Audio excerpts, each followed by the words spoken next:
75 வருஷ கட்சி 30 வருஷம் ஆட்சி பண்ணிவிட்டு ஆட்சியில் இருக்கிறவன் இருந்தவெல்லாம் மக்கள்கிட்ட வந்து இப்போ தான் குறைய கேட்குறீங்கன்னா நீங்கள் இதுவரையும் மக்களே பார்க்கலையா? உங்களுக்கு அப்போ என்ன ஊரை ஏமாத்துறதுக்கு ஏதாவது சொல்லணும். அரசு வந்து உதவி பண்ணும்போது வரி பணத்துலேருந்து உதவி பண்ணுறீங்க, குடிமக்களுக்கு உதவி பண்ணுறீங்க, அவ்வளோதானே.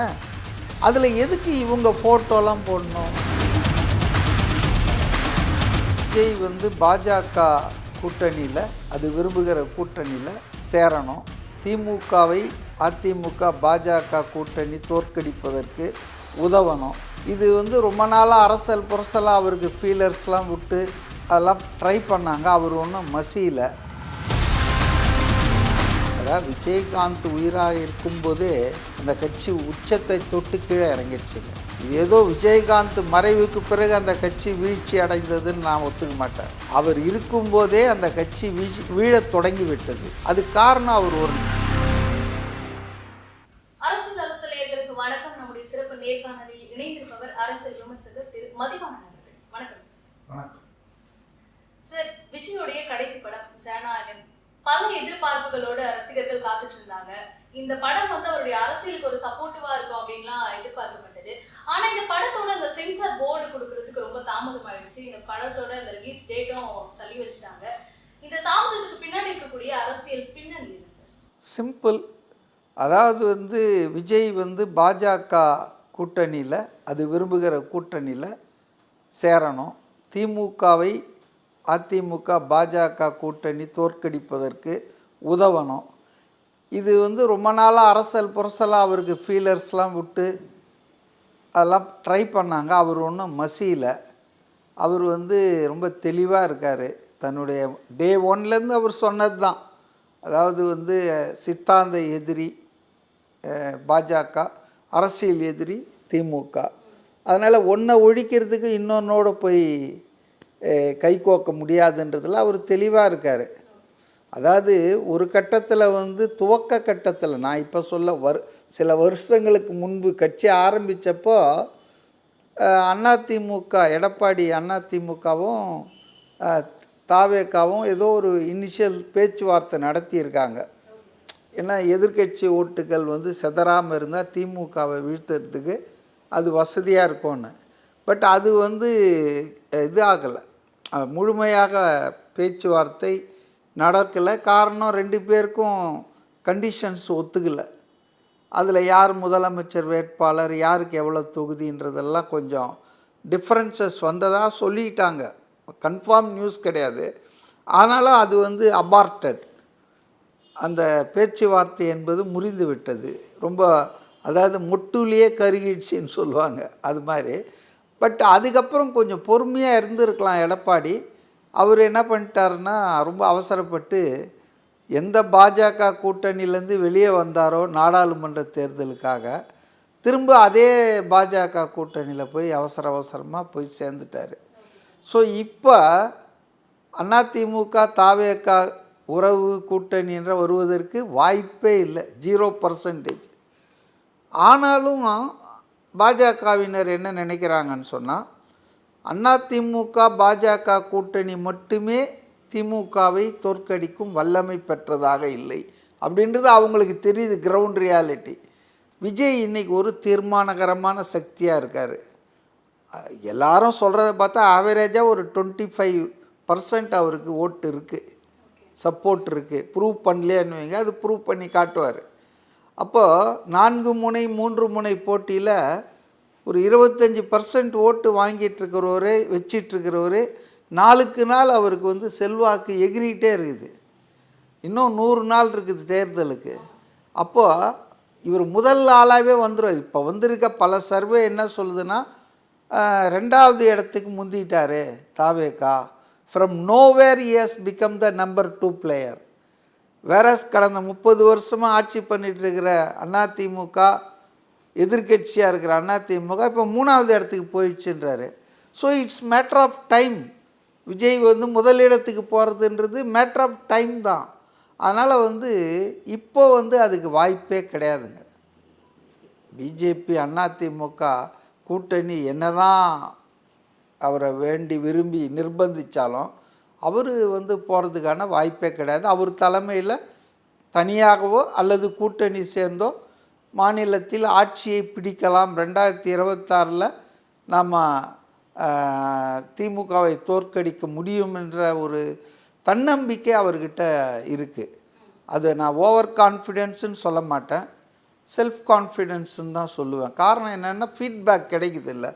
இப்போ நம்மளே போகிறோம், பல இடங்களில் பார்க்குறோம், cross section of people, women, student, young voters, new voter, first time voters, old people, auto driver, bus passengers, train passenger. அப்போ அப்படி கிராஸ் செக்ஷன் பேசும்போது எல்லாரும் சொல்கிறது ஒன்று என்னால் உணர முடியுது. அதாவது ஒரு மாற்றம் வேணும் தமிழ்நாட்டில். போதும், இந்த கட்சி 30 வருஷம் ஆண்டிருக்குது, இந்த கட்சி ஒரு 30 வருஷம் ஆண்டிருக்கு, 60 வருஷம் 2 பேரும் ஆண்டு முடிச்சிட்டாங்க. ஏன் அவங்களே தான் ஆளணுமா? அவங்க அவ்வளோ பெரிய நல்லவங்களாம் இல்லையே. அவங்க மேலே 1008 ஊழல் புகார், நிறைய மக்கள் விரோத நடவடிக்கையெல்லாம் இருக்கிறதால ஒரு மாற்றாக ஒருத்தர் வந்திருக்காரு. இது வரைக்கும் எந்த பதவியிலும் இல்லாதவர் ஃப்ரெஷ்ஷாக வராரு. அவர் மேலே சொல்லிக்கிற மாதிரி எந்த குற்றச்சாட்டும் இல்லை, இவங்க மேலே சொல்கிற மாதிரி. ரெண்டாவது, வர்றவர் வந்து வருமானத்தெல்லாம் தூக்கி போட்டு வராரு, சம்பாதிக்கிறதுக்காக வரல. எல்லாருமே அரசியலுக்கு வர்றது சம்பாதிக்க தான் வராங்க. ஆனால் here is a man who sacrificed is revenue. வருஷத்துக்கு 500 கோடி ரூபாய் இன்னொரு 10 வருஷத்துக்கு அவருக்கு கிடைக்கும். தூக்கி போட்டு வராரும்போது ஜனங்களுக்கு ஒரு நம்பிக்கை கிடைக்குது. இது மாதிரி எம்ஜிஆர் வந்தப்போ கிடைச்சிது. இருந்தாலுமே அவர் வந்து சினிமால இருந்தே மக்களுக்கு நல்லது பண்ணலாமே, அரசியல் அனுபவமே கிடையாது, அரசியல் வந்து என்ன பண்ணணும் அப்படின்ற மாதிரிலாம் ஒரு விமர்சனங்கள் வைக்கப்படுது. சினிமாவில் இருந்தால் என்ன பண்ணலாம்? மேக்சிமம் எல்லாருக்கும் வந்து கல்வி விருது கொடுக்கலாம், எல்லாருக்கும் ரொட்டி, பால், பிஸ்கட்ஸ் கொடுக்கலாம், தர்ம காரியங்கள், நலத்திட்டங்கள் செய்யலாம். ஆனால் அவரால் மக்களுக்கு, தமிழ்நாட்டில் இருக்கிற எல்லா மக்களுக்கும் ஏதாவது செய்யணுன்னா அரசியல் அதிகாரம் வேணுமா வேணாமா? இப்போ அவர் சொல்கிறார் தரமான கல்வி, நல்ல மருத்துவம். அவர் சுங்குவா சத்துரத்தில் காஞ்சிபுரம் மாவட்ட அந்த சந்திப்பில் பேசினார்ல, கொடுக்குறேன்னு சொல்ல, ஒரு ஆள்கிட்ட மோட்டார் சைக்கிள் இருக்கணும், ஒருத்தருக்கு சொந்தமாக வீடு இருக்கணும், அது மாதிரி பொருளாதாரத்தை மேம்படுத்தணுன்னா சினிமா துறையில் அவர் சூப்பர் ஸ்டாராக ஆக முடியும். அவ்வளோதானே பண்ண முடியும். அதுக்கு மேலே என்ன, கொஞ்சம் நன்கொடை கொடுக்கலாம், தயால குணத்தோடு வாரி வாரி வர்றவங்களுக்கெல்லாம் கொடுக்கலாம். ஆனால் இந்த மாநிலத்தை, இந்த நாட்டு மக்களின் வாழ்க்கை தரத்தை உயர்த்தணும், இதை வந்து ஒரு மிகப்பெரிய வளமான ஒரு மாநிலமாக மாற்றணும், இங்கே நிலவுகிற இந்த ஊழல் குடும்ப ஆட்சியை முடிக்கணும்னா அவர் சினிமாவிலேருந்து அதை செய்யவே முடியாத, அவரை வச்சு செஞ்சுருவாங்க ஆட்சியில் இருக்கிறவங்க. அப்போ அல்டிமேட் நீங்கள் மக்களுக்கு சேவை பண்ணணுன்னு முடிவு பண்ணிட்டீங்கன்னா கண்டிப்பாக உங்கள் கையில் அதிகாரம் வரணும். அதிகாரத்தை வச்சுட்டு மற்றவங்கெல்லாம் வேறு ஏதாவது செஞ்சிகிட்டு இருக்காங்க. பட் விஜய் பொறுத்தவரையில் அவர் தெளிவாக சொன்னார் கோலாலம்பூரில், என் ரசிகர்கள், என் மக்கள், என் நண்பர்கள் எனக்காக 33 வருஷம் கஷ்டப்பட்டுருக்காங்க, உதவி பண்ணியிருக்காங்க. ஸோ இன்னொரு 33 வருஷம் நான் அவங்களுக்கு வேலை செய்ய போகிறேன். அப்போ எப்படி வேலை செய்ய முடியும்? அவங்க கண்ணீரை துடைப்பது, கஷ்டங்களை போக்குவது. அப்போ ஆட்சி அதிகாரம் இல்லாமல் எல்லாருக்கும் செய்ய முடியாதுங்க, அதுதான் விஷயம். சரி, இப்போ எலெக்ஷன் நெருங்க நெருங்க இந்த கூட்டணி கட்சிகள் வந்து மாறிட்டே இருக்கு. இப்போ வந்து அதிமுக கூட பாமக வந்திருக்காங்க. ஆனால் தேமுதிகவோட நிலைப்பாடு என்னன்னு தெரியல சார். உங்களோட நிலைப்பாடு என்ன? அது அவங்களுக்கே தெரியுதான்னு தெரியல. ஏன்னா பிரேமலதா வந்துங்க, அதாவது விஜயகாந்த் உயிராக இருக்கும்போதே அந்த கட்சி உச்சத்தை தொட்டு கீழே இறங்கிடுச்சுங்க. இது ஏதோ விஜயகாந்த் மறைவுக்கு பிறகு அந்த கட்சி வீழ்ச்சி அடைந்ததுன்னு நான் ஒத்துக்க மாட்டேன். அவர் இருக்கும்போதே அந்த கட்சி வீழத் தொடங்கி விட்டது. அது காரணம் அவர் ஒரு நல்லவர், நல்ல மனிதர், ஆனால் வல்லவர் இல்லை. அரசியலில் நல்லவராகவும் இருக்கணும், வல்லவராகவும் இருக்கணும்.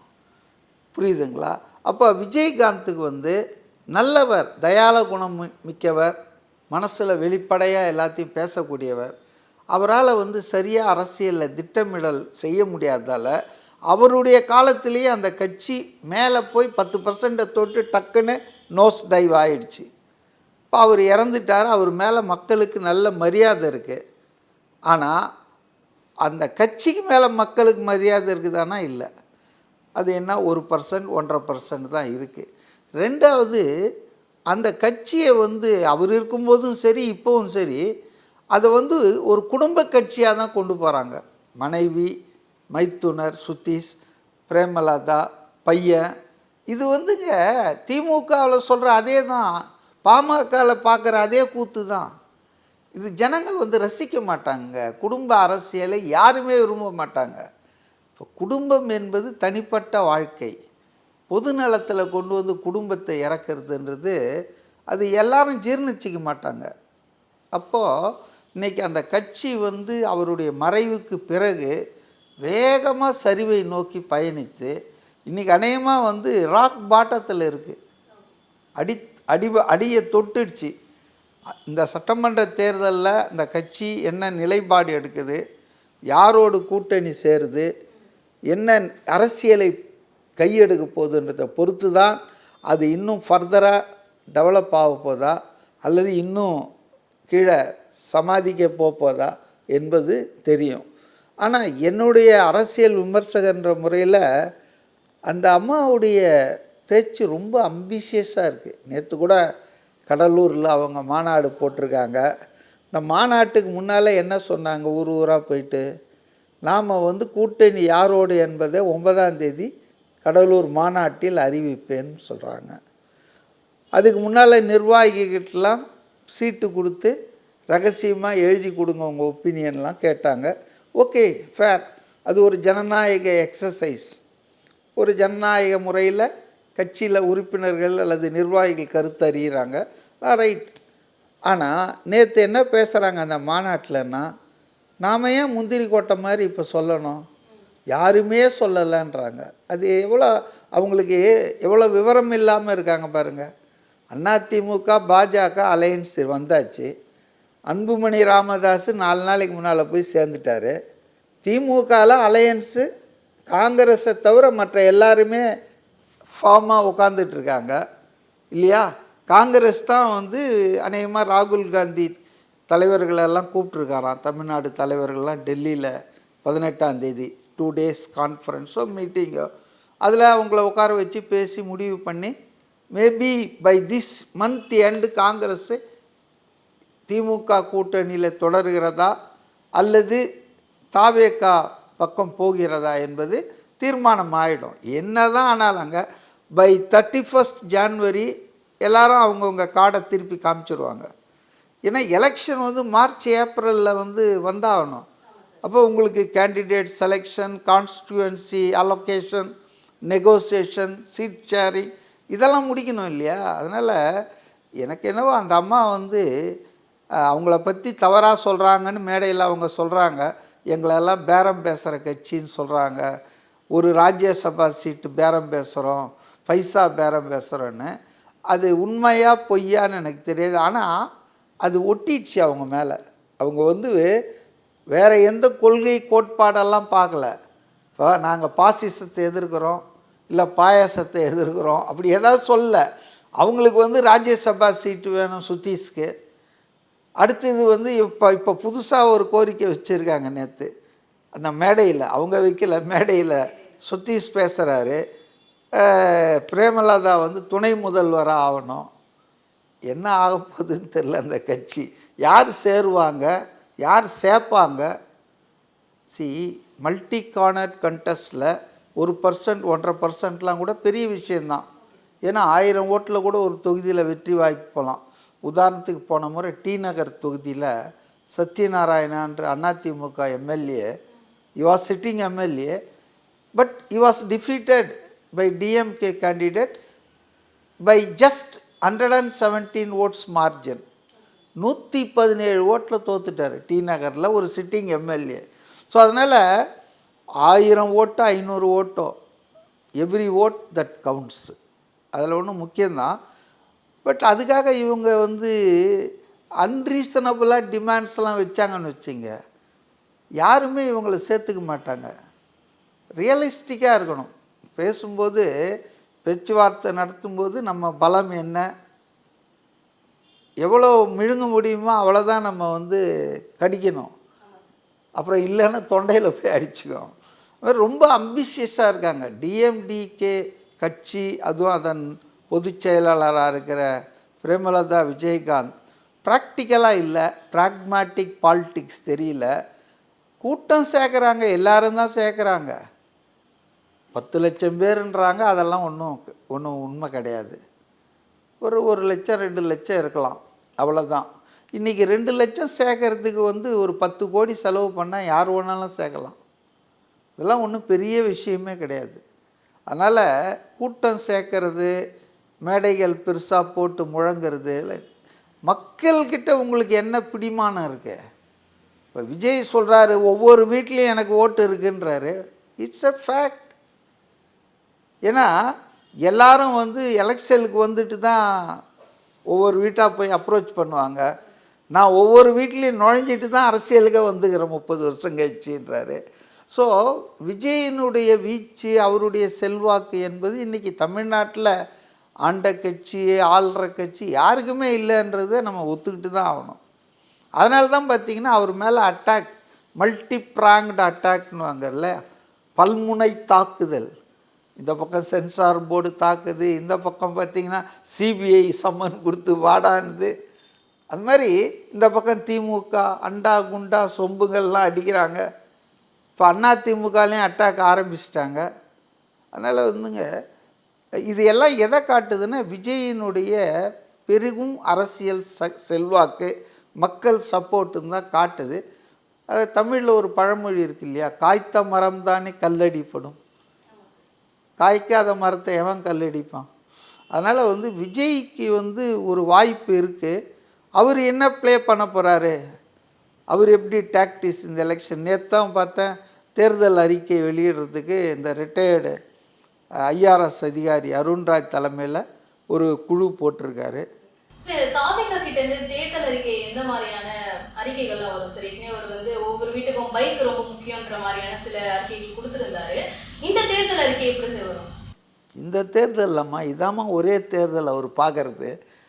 முன்னால் பேசுனதெல்லாம் கூட்டத்தில் பேசுனது, அதெல்லாம் ஒரு சும்மா நியூஸ் ரீல் மாதிரி. அதெல்லாம் இதில் இருக்கும்னு நான் நினைக்கிறேன். இப்போ தானே கமிட்டி போட்டிருக்காங்க. அதில் எக்ஸ்பீரியன்ஸ்டு ஹேண்ட்ஸ்லாம் கொஞ்சம் பேர் இருக்காங்க, புதுமுகங்கள் இருக்காங்க, கொஞ்சம் விவரமானவங்களும் இருக்காங்க, கலவையாக போட்டிருக்காங்க. அது என்ன எல்லார்கிட்டையும் கேட்டு பண்ணுவாங்களா? இப்போ அதிமுகவில் இப்போ கருத்து கேட்டுட்ருக்காங்க, இப்போ திமுகவில் அவங்களும் கருத்து மக்கள். ஏன்னா இவங்கெல்லாம் புதுசாக அரசியலுக்கு விஜய் கேட்குறாருன்னு அதுக்கு என்னால் புரிஞ்சிக்க முடியுதுங்க. 75 வருஷ கட்சி, 30 வருஷம் ஆட்சி பண்ணிவிட்டு ஆட்சியில் இருக்கிறவன் இந்தவெல்லாம் மக்கள்கிட்ட இப்போ தான் குறைய கேட்குறீங்கன்னா நீங்கள் இதுவரையும் மக்களே பார்க்கலையா? உங்களுக்கு அப்போ என்ன ஊரை ஏமாத்துறதுக்கு ஏதாவது சொல்லணும். நீங்கள் இத்தனை வருஷம் கட்சி நடத்தியிருக்கீங்க, ஆட்சி நடத்தியிருக்கீங்க, எந்த ஊரில் என்ன பிரச்சனை, எவ்வளோ தீர்க்க முடியாமல் இருக்குது, இதெல்லாம் உங்கள் ஃபிங்கர் டிப்பில் இருக்கணும். இப்போ முதல்வருடைய அந்த கனவை சொல்லுங்கள் திட்டம் அவர் கனவு தான் இப்போ மெயினாக உதயநிதியை முதலமைச்சர் ஆக்கிடணும் 2026. அவருடைய கனவு, துர்கா ஸ்டாலின் கனவு, இந்த இருவரின் கனவு திட்டம் தான் அது. என்னங்க ரொம்ப தமாஷா இருக்குங்க. தமிழ்நாட்டில் இன்றைக்கி என்ன பிரச்சனை, மக்களுக்கு என்ன ப்ராப்ளம்ன்றது யாருக்கும் தெரியாதா? ஒவ்வொரு கலெக்டருங்கிட்ட கேட்டால், ஒவ்வொரு தாசில்தார்கிட்ட கேட்டால் அவன் சொல்லுவான் என்னென்ன பிரச்சனை இங்கே இருக்குதுன்னு. ஒவ்வொரு எம்எல்ஏவும் கூப்பிட்டு கேட்டால் வண்டியாக சொல்லுவானுங்க. சும்மா ட்ராமா போட்டுக்கிட்டு உங்கள் கனவை என்ன, என் கனவெல்லாம் நிறைவேற்றிடுவார் அவர். அதெல்லாம் சும்மா பேச்சுங்க, எல்லாமே ட்ராமாங்க. நான் ஒன்றே ஒன்று சொல்கிறேங்க. இப்போ அரசு ஊழியர்களுக்கு எதிர்கட்சியாக இருக்கும்போது ஸ்டாலின் அவர்கள் என்ன சொன்னார், பழைய ஓய்வூதிய திட்டத்தை, ஓபிஎஸ் ஓல்டு பென்ஷன் ஸ்கீம் உங்களுக்கு தரானார். அதை நம்பி அவங்கெல்லாம் எதிர்கட்சி தலைவர் சொல்கிறார அவர் ஆட்சி கொண்டு வந்தால் செய்வார்னு சொல்லி அவங்க மட்டும் இல்லை, அவங்க குடும்பங்கள், சொந்தங்கள், பந்தங்கள் எல்லாரையும் ஓட்டு போட வச்சு ஜெயிக்க வச்சுட்டாங்க. இப்போ ஜெயிக்க வச்சு 4.25 வருஷம் ஆச்சு. அவங்களும் எவ்வளோ ஜென்டிலாக ரிமைண்ட் பண்ணி பார்த்தாங்க. சொன்னீங்களே சார், அது ஞாபகம் இருக்குதான்னு. பார்க்கலான்னுட்டு சும்மா ஒரு கமிட்டியை போட்டேன், அப்படி இப்படின்னு ஐவாஷ் பண்ணிகிட்டு இருந்தார். ஒரு ஹானஸ்டி இல்லை. ஒரு உறுதிமொழி கொடுத்தோம்னா அந்த உறுதிமொழி இதுக்கு மெயின் காரணம் அண்ணாதுரை காலத்துலேருந்து இதே தான் நடக்குது. 1967 ஃபஸ்ட் டைம் அவங்க எலெக்ஷனில் ஜெயிச்சு வந்தாங்களே, அப்போ அவங்க கொடுத்த உறுதிமொழி என்ன? அண்ணா கொடுத்த உறுதிமொழி என்ன? ரூபாய்க்கு 3 படி அரிசி போடுவோம், இல்லைன்னா முச்சந்தில் நிற்க வச்சு எங்களை சவுக்கால் அடிங்கன்னாரு. முதலமைச்சர் ஆனார், போட்டாரா ரூபாய்க்கு 3 படி? என்ன பண்ணார் தெரியுமா? முதல் கட்டமாக கோயம்புத்தூர், சென்னையில் இருக்கிற மக்களுக்கு ரேஷன் கார்டில் மட்டும் 1 ரூபாய்க்கு 1 படி அரிசி போடுறோம் நாங்கள். அப்புறம் அதுவும் போட முடியல, நிறுத்திட்டாங்க. யார் முச்சேந்தியில் வச்சு நிறுத்துனது? அவ்வளோதான். அவரே இறந்துட்டார் 69. அதனால் கூவத்தை மணக்க செய்வோம், கூவத்தில் படகு விடுவோன்னு பல ஆயிரம் கோடிய அரசு பணத்தை கருணாநிதி வீணாக்குனாங்க. ஸோ இவங்க எல்லாருமே நிறைய பேசுவாங்க, டயலாக் விடுவாங்க, ஆனால் நடைமுறையில் எதையும் செய்ய மாட்டாங்க. ஏன் இப்போ சொல்கிறேன், உங்களுக்கே தெரியும், முதல் கையெழுத்து நீட் ஒழிப்புன்னு சொன்னாங்க, ஒழிச்சிட்டாங்களா? நீட்டு ஒழிக்கிற அதிகாரம் முதல்ல மாநில அரசுக்கிட்ட இருக்கா?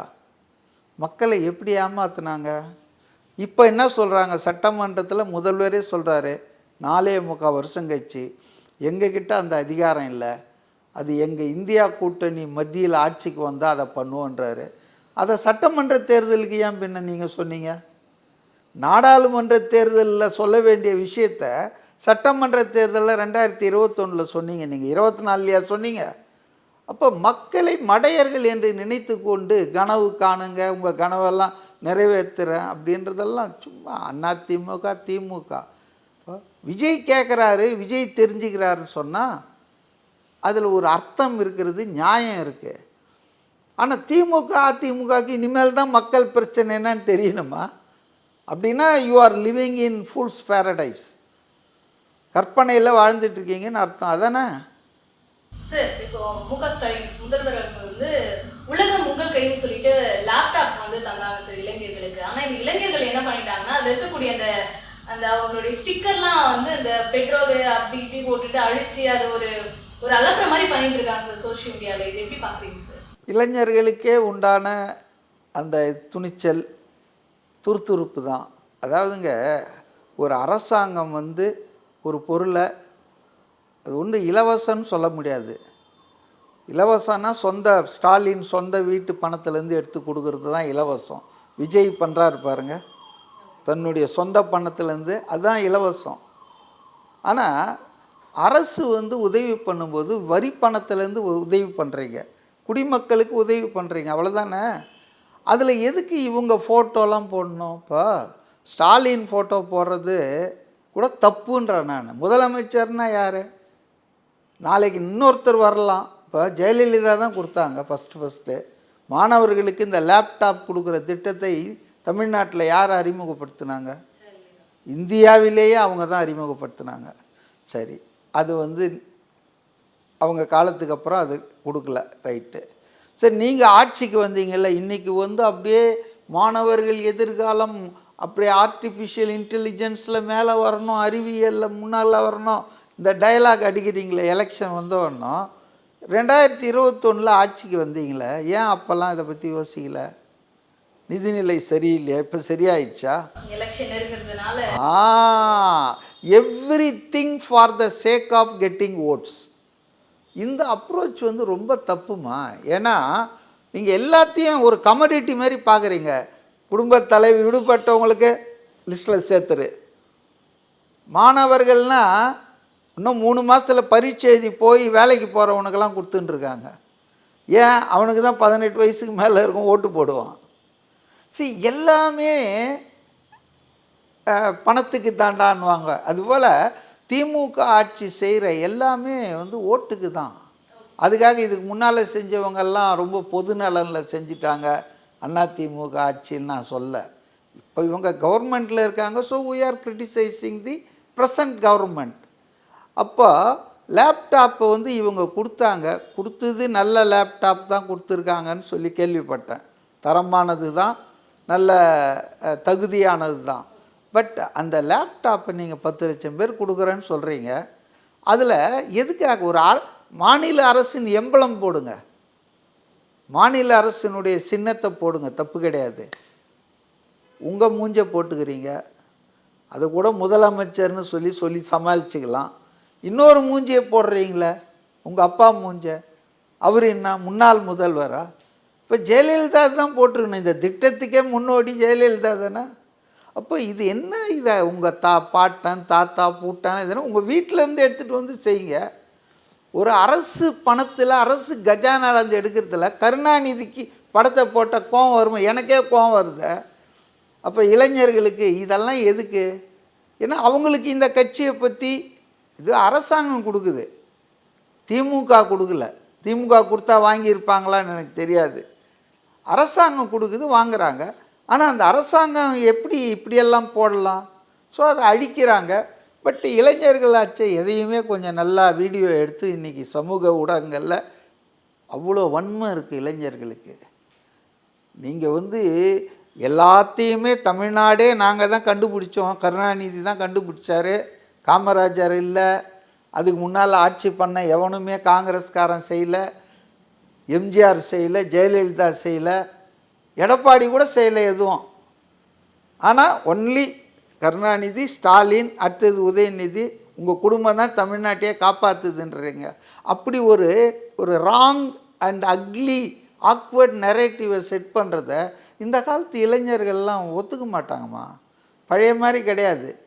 கொஞ்சம் அவங்க முகதாட்சன்லாம் பார்த்து பிடிக்கலன்னா கூட வாங்கி அப்படி வச்சுட்டு போயிடுவாங்க.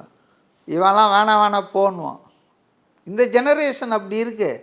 அதனால் அவங்க வந்து பெட்ரோலை போடணுன்றான் ஒருத்தன், வேறு ஏதோ போட்டுன்றான்.